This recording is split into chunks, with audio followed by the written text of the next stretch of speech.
film kita melihat sebuah scene seorang pria merusak pagar. Dia adalah Louis Bloom, seorang pengangguran kerja serabutan bahkan melakukan tindakan kriminal untuk mencari uang. Ketika dia merusak pagar untuk diambil, seorang petugas keamanan datang menegurnya, meminta Louis menunjukkan KTP-nya. Louis melihat jam tangan milik petugas, langsung menghajarnya dan mengambil jam tangan milik petugas.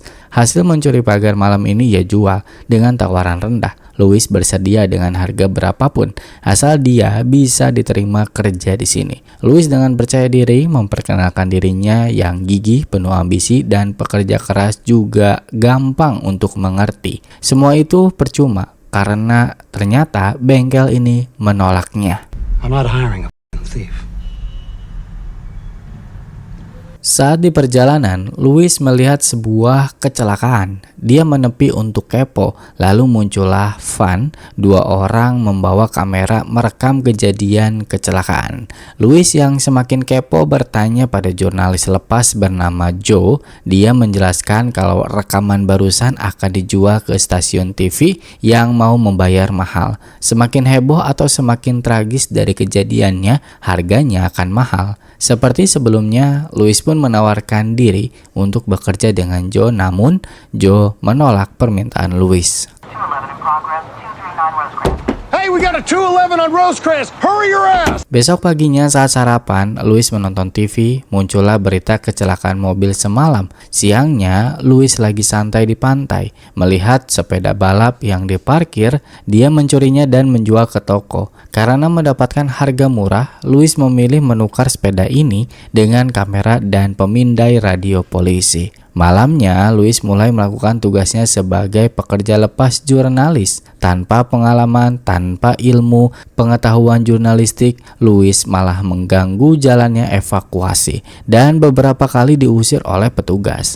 Bahkan, tindakan Louis ini berimbas pada jurnalis dari S-Video mendapatkan pengusiran akibat Louis merekam terlalu dekat. Setelah itu, Louis datang ke salah satu stasiun TV. Dia bertemu dengan Nina, seorang penanggung jawab berita. Seperti itulah, nggak ngerti ya jabatannya. Louis mengatakan dia mempunyai video korban penembakan. Louis menjamin video ini bagus dan dia ambil dari jarak dekat. Nina tertarik mencoba ingin melihatnya. Memang betul apa yang direkam oleh Louis benar-benar dekat, sehingga evakuasi korban terlihat jelas. Tadinya Nina mau ngambil video rekaman dari S-Video, namun menurutnya ini lebih bagus. Frank, editor di stasiun TV, tidak setuju dengan rekaman ini, tapi Nina tetap ingin menayangkan video ini. Louis mendapatkan $250 untuk video itu, dan ia mendapatkan kesempatan dari Nina. Jika Louis memiliki video kejahatan, kirimkan lagi padanya.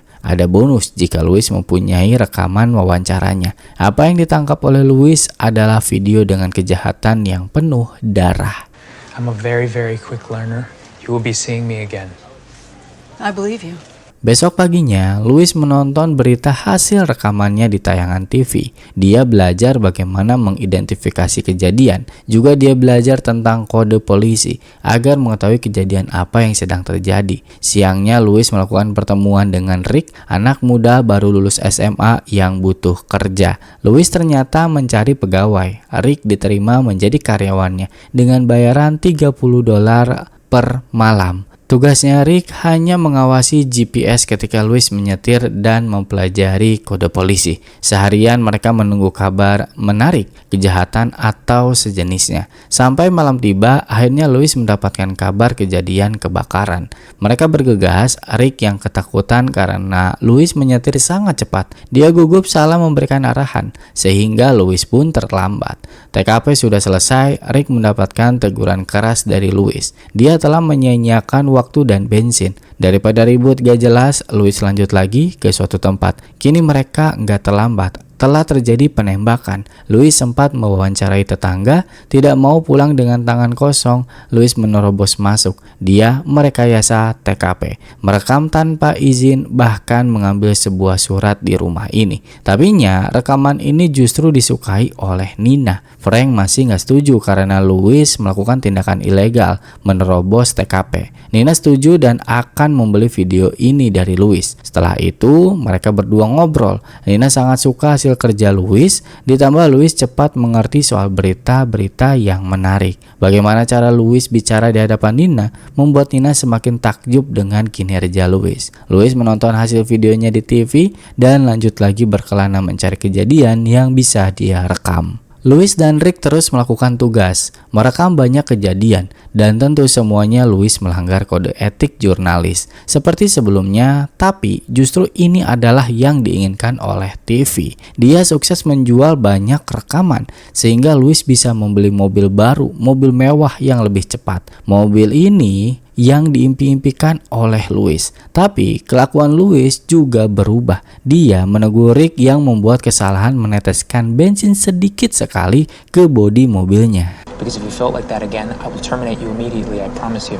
Saat di perjalanan keliling kota Los Angeles, Louis mendapatkan kabar kecelakaan. Lagi berhenti di lampu merah, Louis langsung tancap gas melanggar lalu lintas. Dia sampai lebih dulu di lokasi, mencoba mewawancarai seseorang yang lagi menelpon 911. Louis diusir oleh orang itu dan dia mulai mengambil gambar. Karena belum ada siapa-siapa, lagi dan lagi Louis merekayasa TKP, menyeret korban dan merekamnya. Lalu muncullah petugas polisi pemadam dan medis. Louis selesai, Joe yang melihat Louis kesal karena terlambat. Berkat Louis, stasiun TV Nina sekarang lagi trending, ratingnya meningkat terus, banyak ditonton.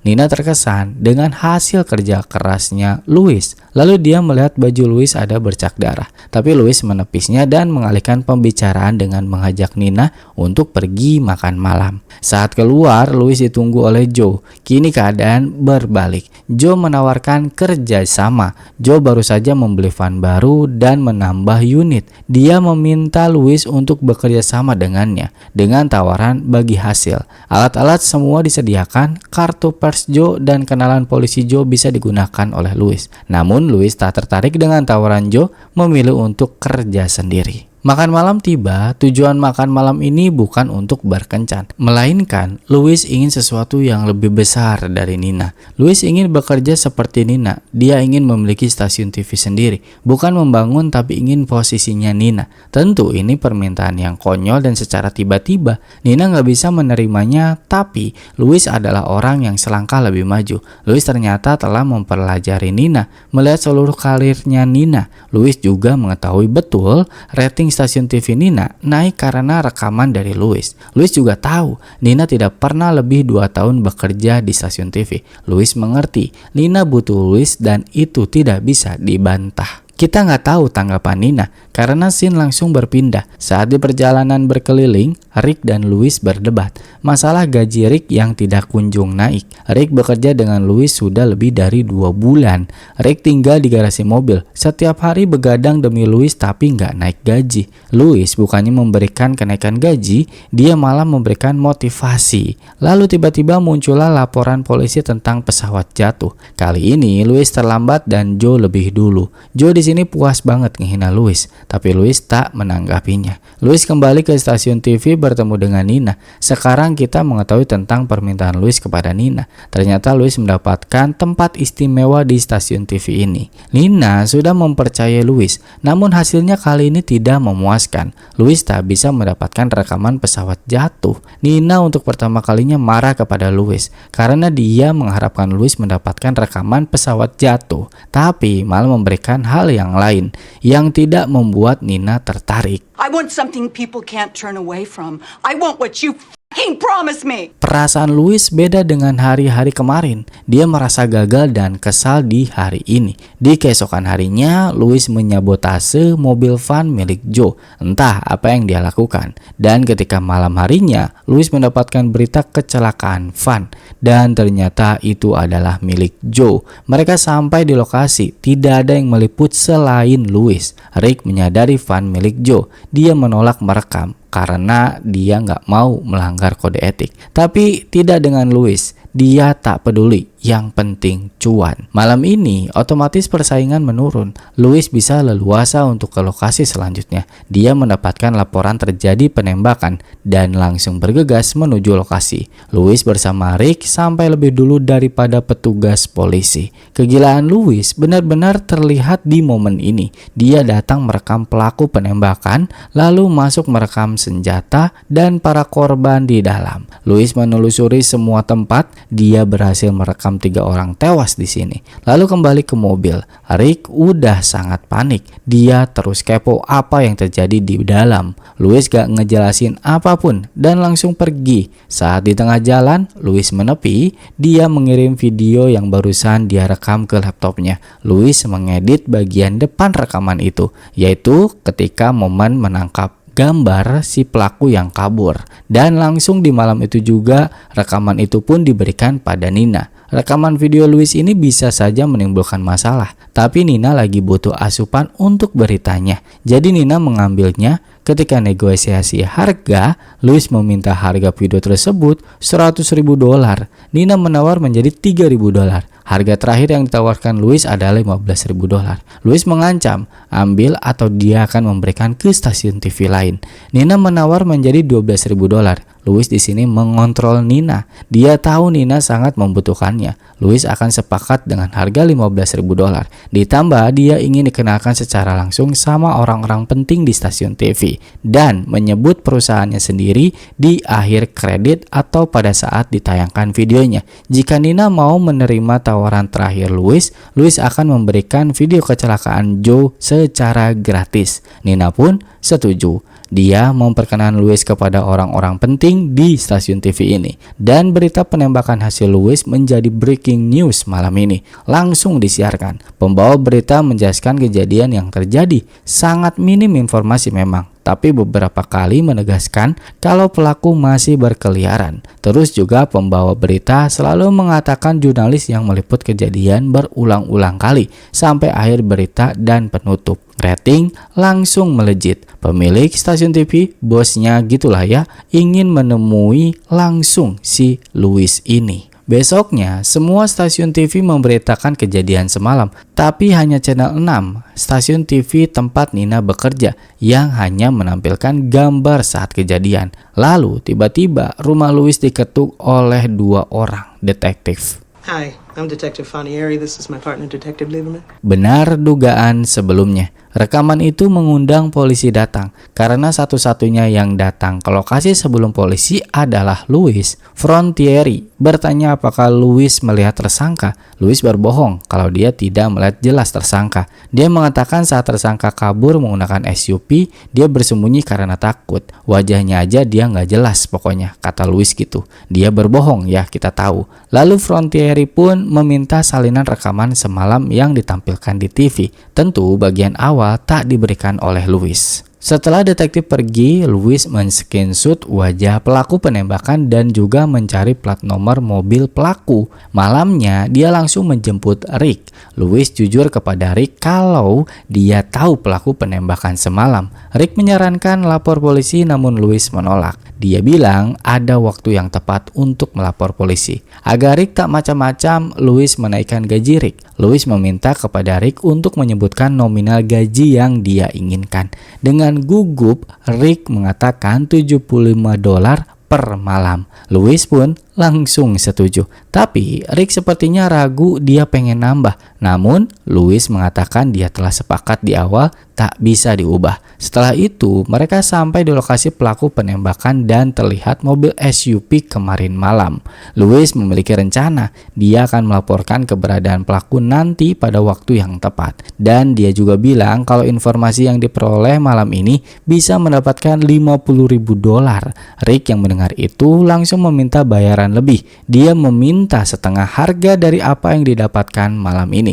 Jika tidak, Rick akan melapor ke polisi sendiri dan dia juga melaporkan Louis yang melakukan tindakan ilegal berkali-kali. Terpaksa, Louis pun menyetujui permintaan Rick. Malam ini, Louis lebih dulu mengintai, sedangkan Rick tidur. Saat di tengah malamnya, seseorang keluar dan orang itu adalah pelaku penembakan. Louis pun mengikutinya. ke suatu tempat. Pelaku berhenti untuk menjemput temannya. Yang sama pelaku penembakan kemarin juga. Perjalanan dilanjutkan kembali, mereka berhenti di sebuah restoran.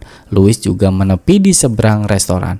Lalu Louis menelpon 911, memperkenalkan dirinya dan melaporkan terduga pelaku penembakan sedang makan di restoran. Ternyata tujuan Louis adalah sampai di lokasi penangkapan lebih dulu agar bisa merekamnya. Louis menyuruh Rick untuk turun dan merekam di sudut lain agar bisa mendapatkan gambar lebih bagus. Tapi Rick menolak karena dia tidak ingin kena getahnya atau terkena peluru nyasar ketika adu tembak. Louis tak mempermasalahkan jika Rick menolak, maka dia akan dipecat. Terpaksa Rick turun, mengambil kamera, langsung mengambil posisi. Tidak lama dari itu, polisi tiba. Louis merekam di dalam mobil. Terlihat salah satu pelaku mengeluarkan pistol. Lalu mobil polisi lain tiba dan terjadi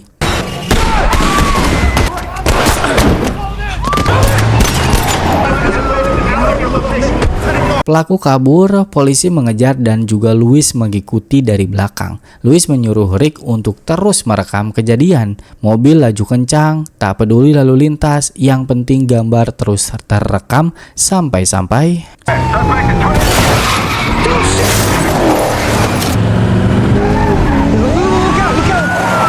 satu mobil polisi tumbang, bantuan datang lagi. Kini polisi berada di depan mobil pelaku. Si pelaku tak memiliki pilihan lain. Dia menabrakkan diri ke mobil polisi sampai akhirnya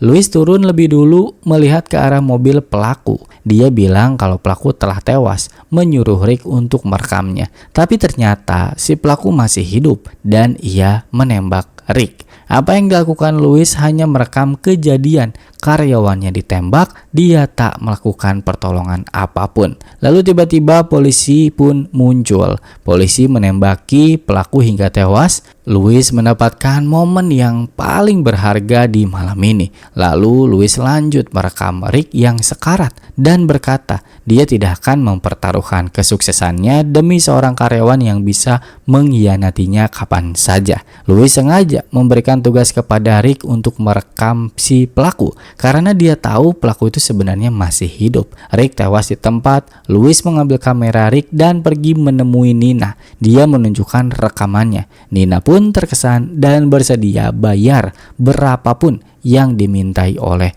Louis. Lalu sebelum berita dimunculkan, tiba-tiba detektif datang. Detektif meminta video rekaman tapi Nina tak memberikannya karena itu sudah menjadi hak milik perusahaan. Jika ada sesuatu yang salah, hubungi pihak pemberi video yaitu Louis. Kebetulan Louis masih berada di stasiun TV. Lalu Frank datang mengatakan tentang yang sebenarnya terjadi pada penembakan waktu itu. Kejadian itu ternyata karena masalah narkoba. Tapi Nina menolak cerita asli dan membiarkan apa yang terjadi, terjadilah. Nina sudah seperti Louis, hilang empati dan moral, yang penting cuan. Di malam itu, Louis dibawa ke kantor polisi. Dia diinterogasi dan Louis memberikan keterangan palsu lagi. Dia bisa mengenali pelaku karena kebetulan melintas di jalan yang sama. Ingatan Louis muncul setelah melihat orang itu. Setelah mengikutinya, dia melihat pelaku membawa pistol. Lalu Louis menelpon 911. Tapi Frontieri tak percaya apa yang dikatakan oleh Louis. Tapi mau gimana lagi sih? Polisi sendiri juga nggak punya bukti dan tak bisa menahan Louis. Jadinya Louis bisa bebas. Dan singkat cerita, Louis membangun perusahaannya sendiri. Kini dia memiliki pegawai magang untuk perusahaannya. Dan film pun tamat.